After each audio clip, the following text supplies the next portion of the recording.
আলহামদুলিল্লাহ আলহামদুলিল্লাহ আল্লাহ পাক রব্বুল আলামিন জামালের রহমতের পাহাড়ে আসছি ইনশাআল্লাহ।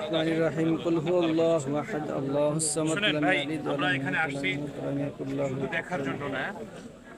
দেখেন এখানে আসা, এখানে রাসূলুল্লাহ সাল্লাল্লাহু আলাইহি সাল্লাম সলক্ষ সাহাবীদেরকে ডাকছিলেন, ডেকে রাসূলুল্লাহ একটা দায়িত্ব দিয়েছেন, বড় দায়িত্ব, যে ফাল ইউবাল্লিগিশ শাহিদিল গায়ব, যে তোমরা যারা আজকে এখানে উপস্থিত আছো অনুপস্থিতদের কাছে আমি যে কথাগুলো তোমাদেরকে বললাম এই বার্তা তোমরা পৌঁছায় দিবা।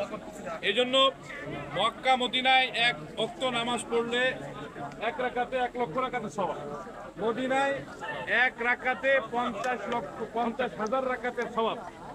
এত বিশাল পরিমাণের নেকি অর্জন হয় এইখানে নামাজ পড়লে। তারপরেও পুরো মক্কা মদিনা এবং এই আরব এই সৌদি আরবের ভিতরে 10,000 সাহাবীর কবর খুঁজে পাওয়া যায় না।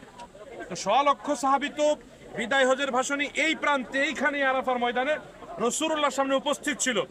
তো এই 100 লক্ষ সাহাবী ওই সময় পৃথিবীর ঠিক দূর দূরান্তে সারা দুনিয়ায় রাসূলুল্লাহ সাল্লাল্লাহু আলাইহি ওয়াসাল্লাম তারা ছড়ায় পড়ছে রাসূলুল্লাহর নির্দেশ অনুযায়ী দ্বীন ইসলামের প্রচার ও প্রসারের কাজে।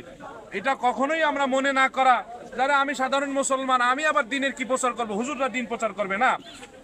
প্রত্যেকের জায়গা থেকে, মা বোনেরা মা বোনদের জায়গা থেকে করবে, জোয়ানরা জোয়ানদের জায়গা থেকে, বিরুদ্ধ ভাবা তার জায়গা থেকে, সাধারণ মুসলমানের জায়গা থেকে আমরা প্রত্যেকেই দ্বীনের এক একজন দায়ী, একজন ধারক বাহক।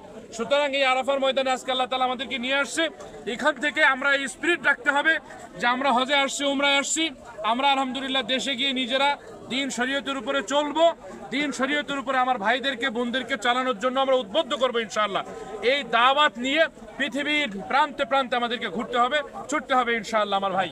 এই জন্য আমরা এখান থেকে এই আরাফার ময়দানের এই জাবালে রহমত থেকে এই শিক্ষাটা আমরা অবশ্যই অর্জন করব যে আমরা প্রত্যেকের জায়গা থেকে দ্বীনের দায়ী হব ইনশাআল্লাহ আমার ভাই। আর 1450 বছর আগের সেই পাহাড় দেখেন আজও পর্যন্ত সেভাবে রয়েছে, স্বমহিমায় আজও পর্যন্ত উজ্জীবিত আলহামদুলিল্লাহ। এই জন্য এখানে আসলে রাসূলুল্লাহ সাল্লাল্লাহু আলাইহি সাল্লাম এবং সেই লক্ষাধিক সাহাবীদের সেই স্মৃতি আমাদের হৃদয়ের ভিতরে আসে, আমাদের অন্তরের ভিতরে আসে।